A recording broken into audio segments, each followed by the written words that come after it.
Hey, this is SavvyNik and we'll be running through a Debian desktop install today. We'll make sure we install a desktop environment because most people miss that option while going through the installer. And then, after they're done installing it, they're surprised to see a terminal. First, you'll want to make sure that you've downloaded an ISO image from Debian.org and then created a bootable disk out of it. And once you've selected that bootable disk to be booted from BIOS, then you'll see a screen like this. If you need more information on how to create a bootable USB disk or how to get to boot from BIOS, check out the comments in the description below. Now let's jump into the install. Go ahead and press enter on graphical install. See a few things scroll across the screen. Don't worry about it. Let's go ahead and select the language. Continue. What's our location? We're going to put the United States here. Then it's going to ask us how we want to configure our keyboard layout. Well, I want American English. It's going to go ahead and load a few components here. This might take a minute. Also, make sure you have an internet connection because the installer more than likely is going to pull down updates from Debian's website.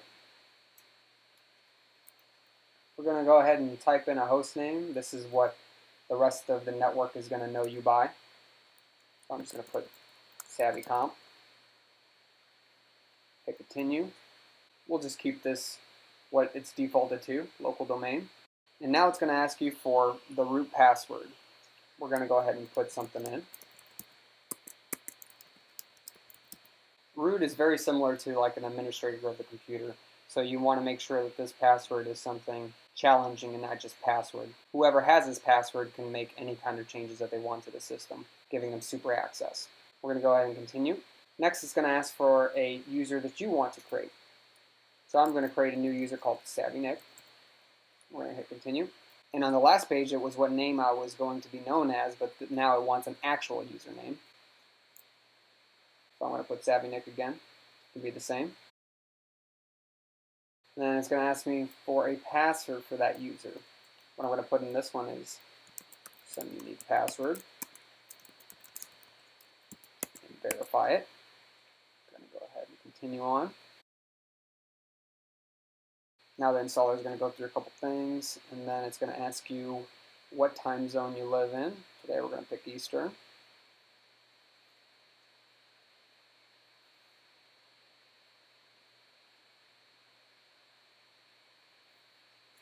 So you got a few options here. The manual option I do not suggest. That's really for advanced users. You can screw up disks like that very easily. And then you have a few guided options. You have an option for just the normal installing on a hard drive or an SSD. And then you also have an LVM, which you can create if you have a virtual machine if you need space to be dynamically allocated. We're going to go ahead and use the entire disk on this option. On this screen, it's going to ask you what place you want to put your installation on. This is the hard drive or SSD that you have in your computer. Make sure you select one. And be very careful because after this step, you will erase everything on that disk. It even warns you up top here. Note that all the data on the disk you select will be erased. So we're going to go ahead and continue.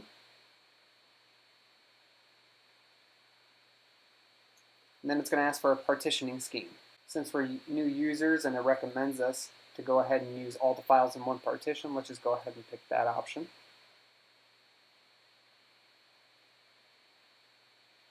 And on this screen, it's going to go ahead and review the changes that you're going to make to your disk. It's going to go ahead and create a swap or a secondary memory. And then your primary storage formatted as ext4. We're going to go ahead and select the finish partitioning and write changes to disk. Hit continue. You're going to get a warning. You want to write the changes to the disk? Yes, we do. Again, at this point, it's going to erase the full disk. Make sure you have nothing on it. Hit continue.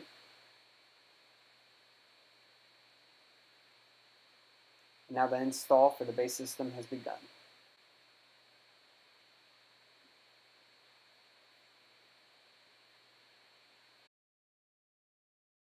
After the subsystem has been installed, it's going to ask you if you want to insert a CD or DVD and then scan it. And this could include packages that you might want to install alongside the Debian install.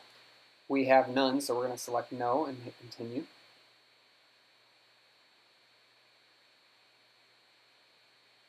Next, it's asking for what mirror country you want to use, and since we're in the United States, I'm going to hit US and hit continue. And then it's going to ask for a more specific mirror, and I'm just going to use the first one that it has here. You can use one that's closer to you. If you have any proxy information that you want to enter, this is where you would do it. It gives you the format above. Go ahead and hit continue if you don't have one. Now the system is configuring the package manager, and this might take a little bit, since I need to go online and retrieve files. On this portion of the install, it's going to ask you to participate in a package usage survey. I go ahead and select no and continue. Then it's going to keep installing other software. And finally, once you get to this page, it's going to ask you what desktop environment you want to install. If you don't select any, you'll get a basic terminal, meaning only a place you can input commands. So we're going to go ahead, and since we're beginners, select the GNOME package. That'll give us an actual desktop environment with a user interface. I don't care about a print server, so I'm going to deselect this one. If you need any of these options, feel free to add them in. You can always add them in later as well. Let's go ahead and hit continue. And this should be the final portion of the installer. Once it's done with this, we'll be ready to go ahead and reboot and log into our desktop.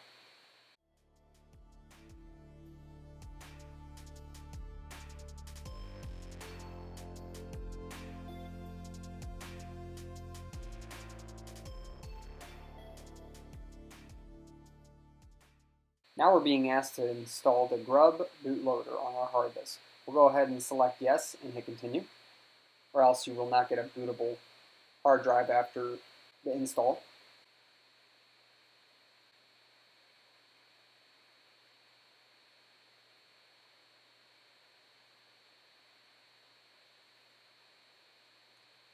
And Debian will be nice and show us the hard drive or SSD that we're installing our Debian image on.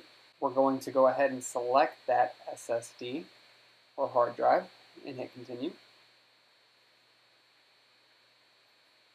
Right now we're finalizing the install. And finally our installation is complete. After you hit continue, you will go ahead and reboot into the new desktop. Make sure you remove any and all installation media so that you boot into the new system. If you don't, you'll end up booting into the installer again and or a live copy of Debian.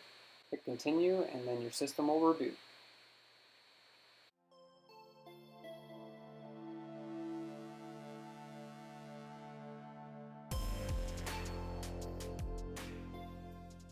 Once the system has rebooted, it's going to ask you to go log in. I'm going to choose my user and put in my password. Sign in.